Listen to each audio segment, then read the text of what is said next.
कितनी जल्दी 1 महीना गुजर गया, फौरन इंस्टॉलमेंट की किस्त आ गई। नूर और फराज यहाँ पे आए हुए हैं हमारे घर। नूर आपा मॉम की तरफ है। यहाँ अंदर कैसे आ गए? नाइला ने दरवाजा खोला। क्या हुआ, ऐसे क्यों देख रही हो? अपना खाना क्यों नहीं खाती? बस कुछ सोच रही थी मैं बाबा।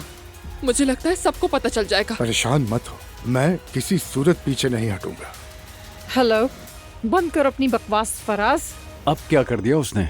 किसके घर में पनाह ली है? चलो सोचो। ज़ैनब के घर में घुस गया है, उन्हें यहाँ ले आओ। बाबा, क्या आपका उस औरत के साथ कोई ताल्लुक है? तुम मेरे ही घर में मुझसे ही हिसाब मांग रही हो। नाइला, क्या हुआ? क्या हो रहा है अब्दुल्ला साहब? इतनी जोर जोर से क्यों चिल्ला रहे हैं? खाना हराम करके रख दिया है, गले से उतारने तक नहीं देते। अभी